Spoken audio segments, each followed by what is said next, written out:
What's up, everybody? Brett here, and I'm back today casting another Total War Warhammer 2 multiplayer game. This time it's going to be a 3v3 small funds. Check out my army.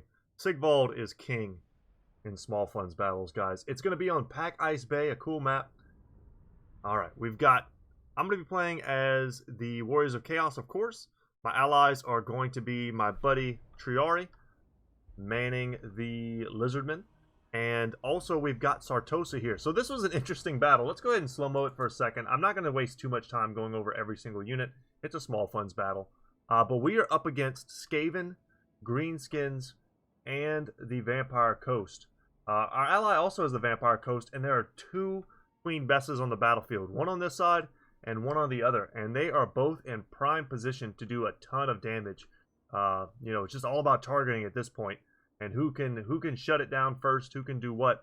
So I predicted our enemy's composition before the battle even started. I said, you know what, man, if I was trying to beat our three races, I would go super wide.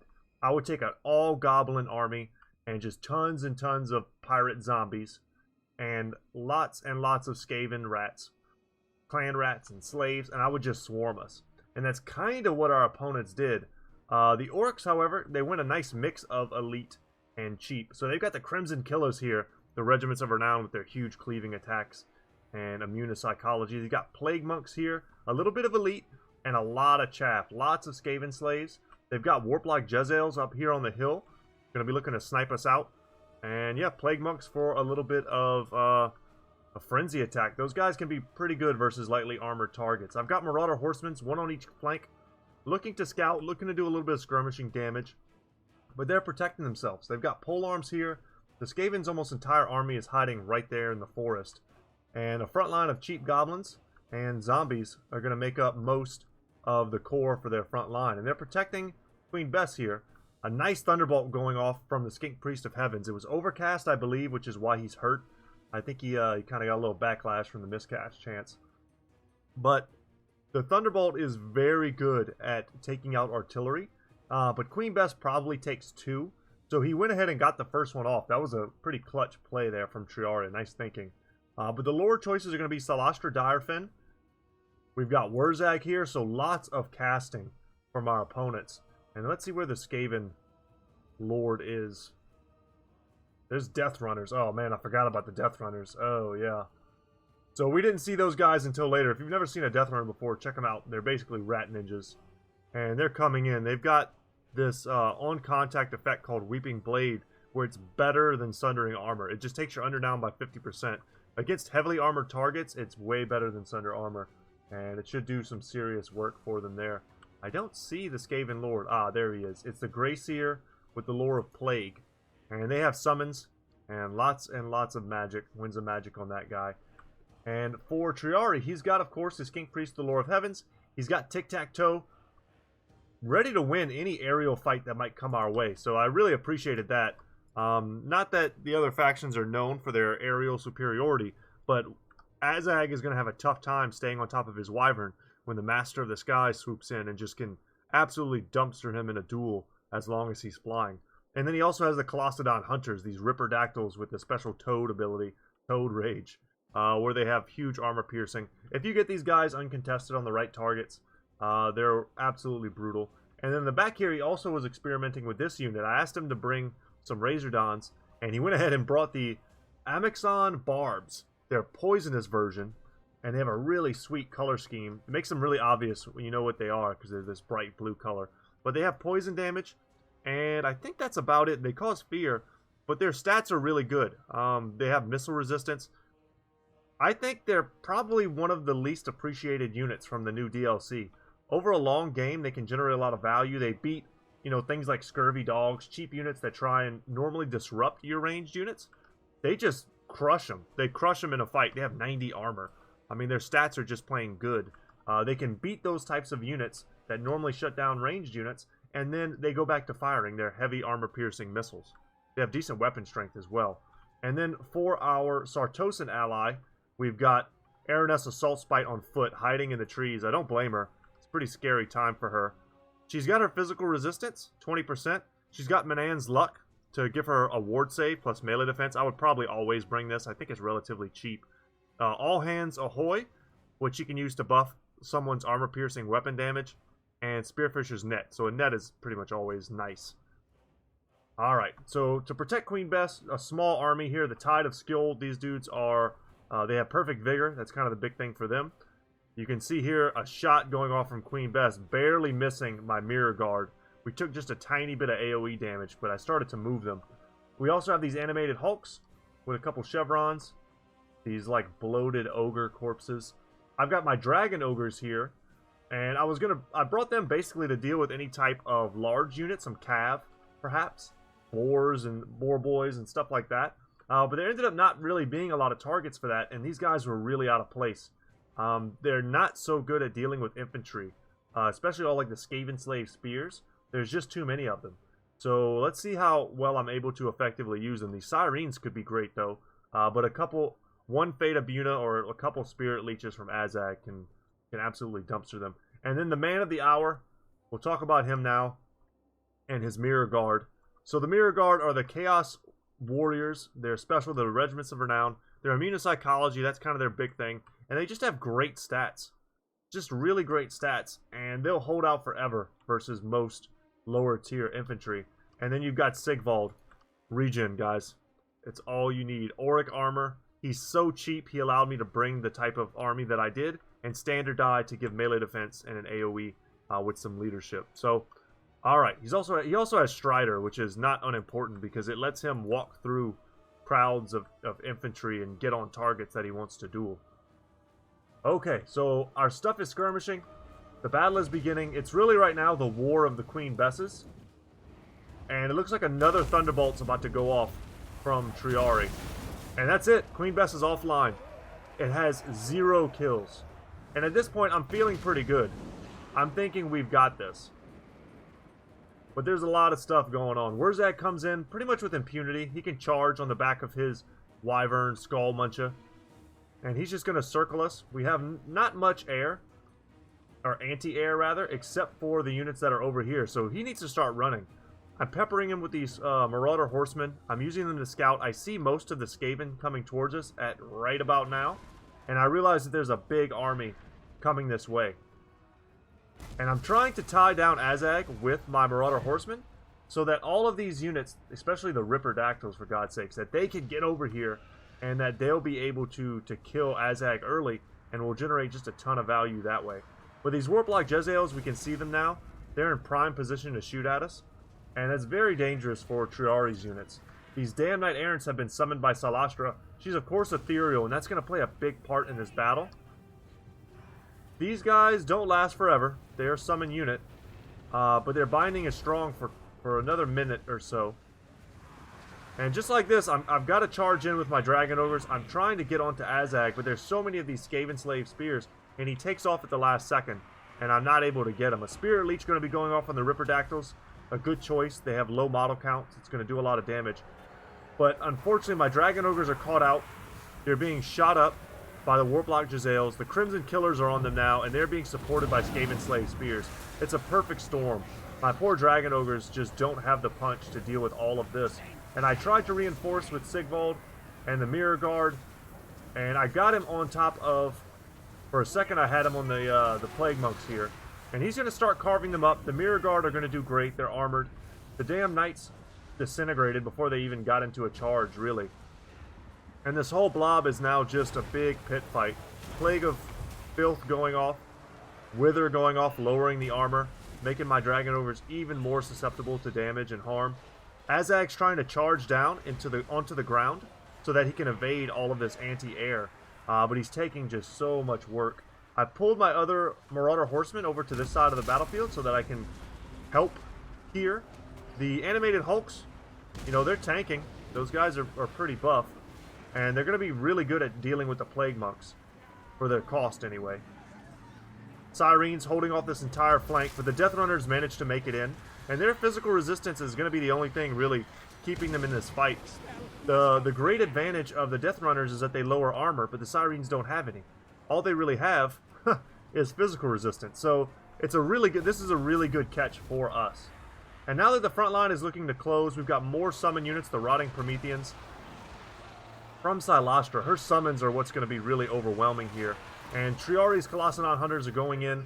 Their binding is starting to weaken. You see they turn orange. And oh no. That was our Skink Priest getting killed. Queen Bess firing into the Crimson Killers. That's a great target. I mean, every Crimson Killer that dies is awesome for us. 19 kills on Sigvald. The Animated Hulks need to get in here. My Mirror Guard, after tearing up those Plague Monks, they've taken a lot of damage, but their model count is still very high. They're going to get in here and start grinding it out with zombies and goblins, and that's exactly what they want to fight. Unfortunately, we've got another group of Rotting Prometheans, but the first group is offline now.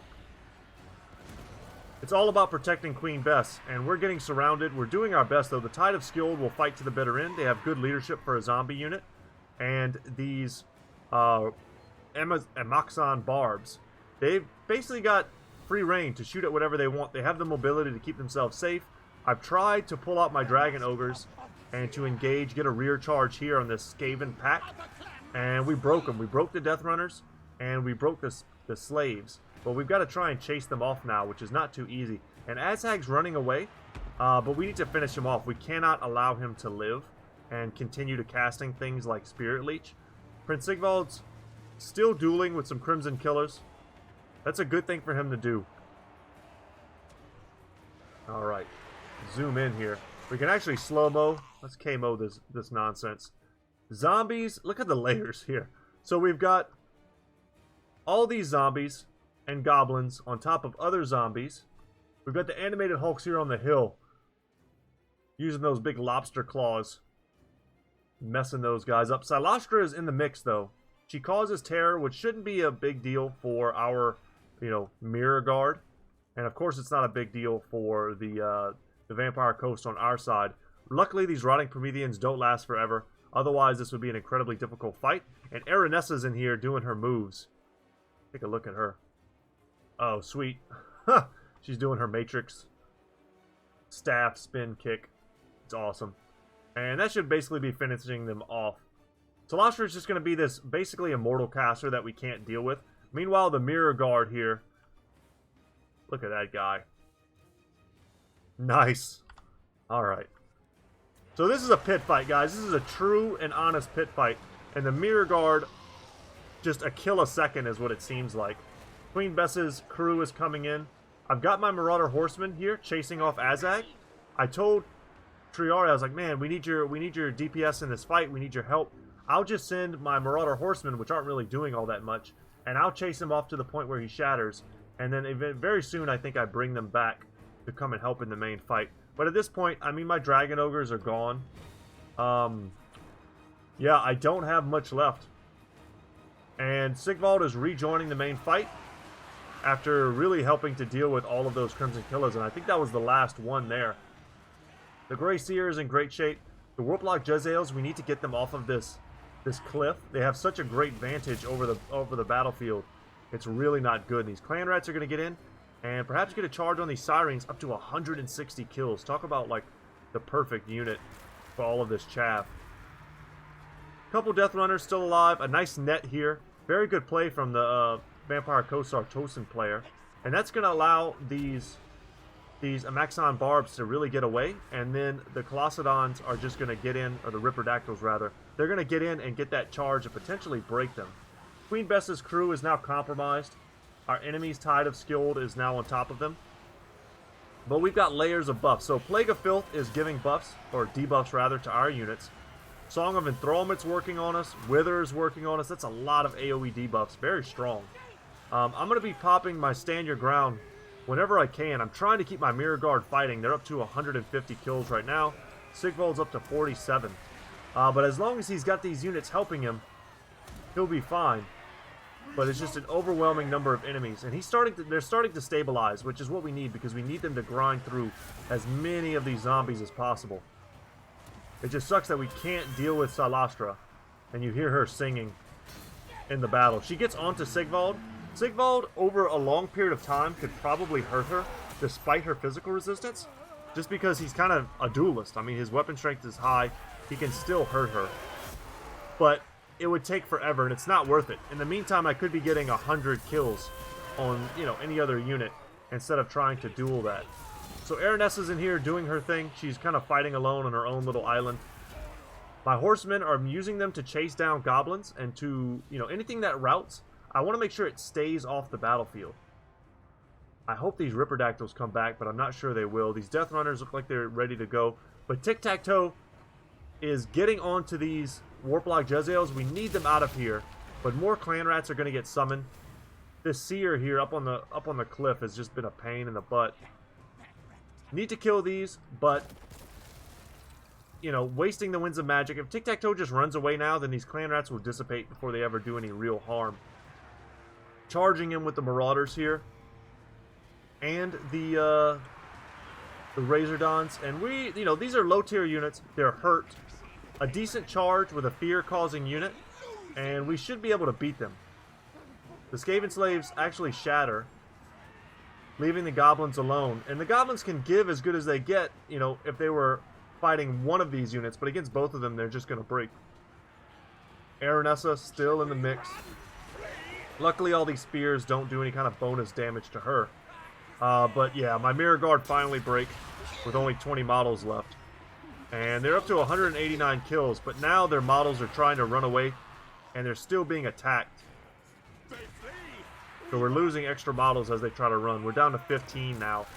Meanwhile, though, Sigvald, he's breaking a little because he sees his own allies, you know, running away, and the balance bar is tipping slowly into our enemy's favor. Despite the early Queen Bess pick, despite killing Azag, we still have all three of our lords, which is why we're still in this fight. Tic-Tac-Toe is still kind of a terror, right? He's a mobile weapon strength platform with good armor piercing, and he can just come in anywhere on the battlefield, put in that fear, and route something. You know, we're still trying to be mobile with our units, but this extra unit of clan rats came, this extra goblin unit came, and they were able to kind of help break off our guys. But they have the speed, they should be able to run away, and then by the time these dudes dissipate, they'll be able to turn around and get back into the fight. So, the Mirror Guard rally, 15 of them. The Tide of Skill, there's still 98 models. Queen Bess's crew is still active. Tic-Tac-Toe trying to make some plays. It'd be nice if he could rout off those Plague Monks.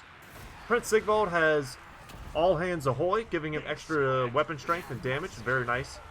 Big thanks to Aranessa for that. But what we needed to do earlier was get Aranessa and Sigvald fighting back to back. But instead, Song of Enthrallment going off. It's going to be lowering her combat abilities. And it's going to be messing her up. And there's enough units here. Aranessa's a good duelist, especially against, you know, a lord riding a mount. She has this anti-large armor-piercing bonus. But against mass infantry, it's not really her thing. You see, I get another rear charge with those rallied horsemen. See if we couldn't break those goblins. Rear charges are going to be the name of the game. If we can get them, we might have a chance. And yeah, my Mirror Guard broke off before they ever made it back into combat. But they rallied again at the last second. Razordons now using the last bits of their ammo. They still have 6 shots left. And yeah, we just need to apply that poison, get those kills. Whatever kills they can get. But applying poison to the enemy is a big deal right now. It debuffs them. And meanwhile, Sigvald is just the blender of chaos, and he is just slashing with his sword. I think at some point, I tried to kind of break out of here and reinforce Tic-Tac-Toe, but there's just so much junk. And even with Strider, it's kind of hard to get him out of there. Aranessa breaks, or she's wavering. She's very close to breaking. I think I managed to save her at some point with a very timely standard die.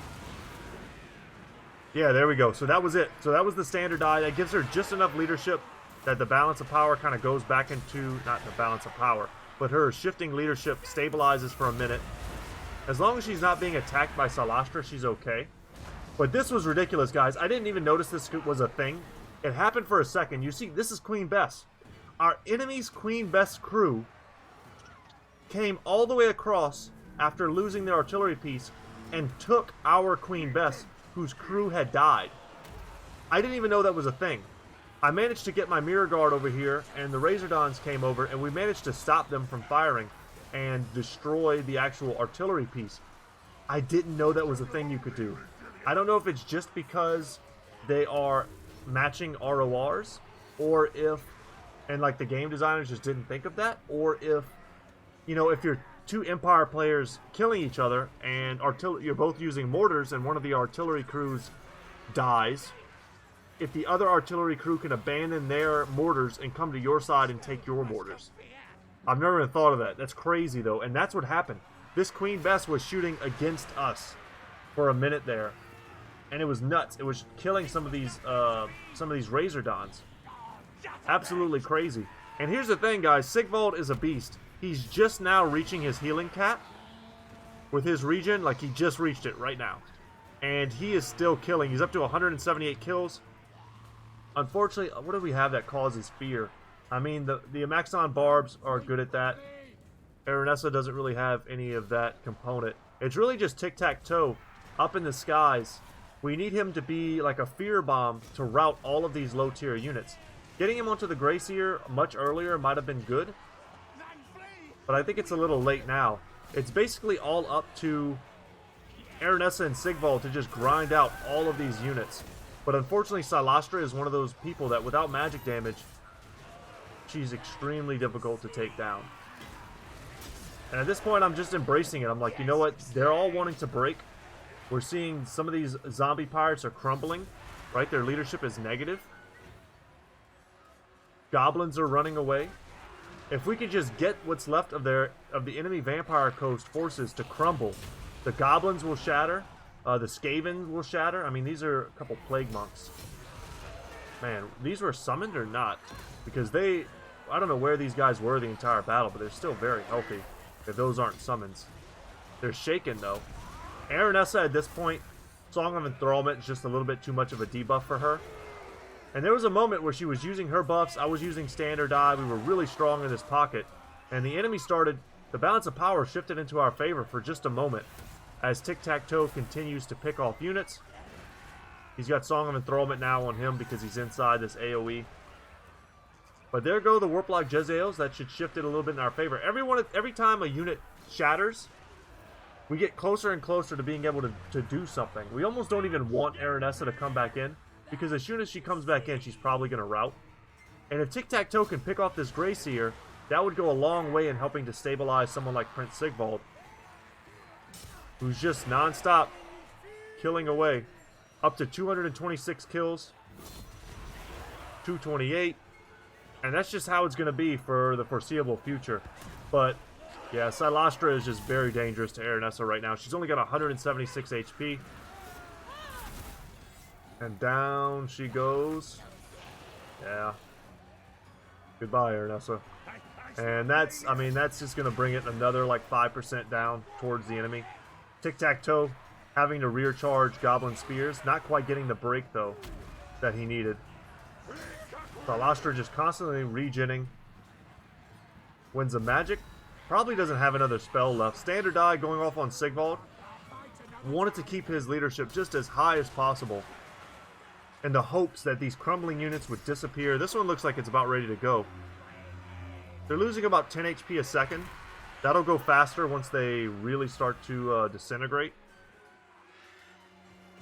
Down below 1,000. Man, these damn goblins. And that's it. I mean, he's wavering now due to army losses. Tic-Tac-Toe routes. So does Sigvald, and that's going to be it. That was such a close battle, though. Sigvald with 258 kills. The Mirror Guard, a great 220. Lucky that we were able to keep them into the late game, because they were able to get our enemy's Queen Bess crew off of our Queen Bess. Our Dragon Ogres, you know, they did a good job of blocking up that huge blob right at the beginning. They took Warplock Jezzail shots. They're basically shielded. They have scaly skin. So, you know, they were reducing some of the damage, but I think Warplock Jezzails actually ignore shields. But I don't know if they ignore actual missile resistance, like scaly skin. I think they just ignore shields. So they might have been a good counter there. And they were able to put some hurt on the Crimson Killers. But thanks to Paulette, his Queen Bess was doing great damage in those early portions of the battle. And also great play from Triari. And the Sirens also did an amazing job of holding back the enemy. But Triari's use of the Thunderbolt early on to take out the enemy's Queen Bess was really clutch. and Tic-Tac-Toe's maneuverability was also awesome. Obviously, for the cost of the Colossadon Hunters, we could have gotten... I think you could almost get 3 other flying units, like the cheaper pterodactyl guys. You know, but the Colossadon Hunters are so cool and thematic. I was happy he brought them. And then the Amaxon Barbs. They were just monsters. They were able to fight at range, fight in melee, get rear charges off, and they did a great job of poisoning the enemy for most of that battle. I was even really impressed with the animated Hulks. If you can just sit them inside of a Tide of Skjold, they'll tank all day long. Yeah, Crimson Killers got put in the trash can, and so did Azag, but the Goblins were just enough. I mean, the Goblins got all the kills. That's crazy. You don't see that very often. But they were just enough to help inundate all of our forces with these Skaven Slave Spears, these cheap mass infantry units. We just had to grind through so much that the Plague Monks were able to get their value, and ultimately Silostra summons were a huge factor as well. There were so many things going on in this battle. That's why I wanted to share it with you. But it was a really good one. I want to say thanks to the players for being good sports. Thanks for watching. You know, if you're new to the channel, this is one of the first videos that you've ever seen me cast. I would appreciate it if you consider subscribing. I'm a small YouTube channel. I don't get paid for this. I just love making these videos and I love playing this game. I have a Discord channel. You can find the link in the description down below. Feel free to join. We've got lots of people who love Total War. And yeah, we play lots of games together whenever we get the chance. So yeah, feel free to join that, guys. All right. So without any further ado, thank you so much for watching. Once again, my name is Brett. My channel is Goodtalk Gaming. And as always, guys, I will see you in the next one. Take care.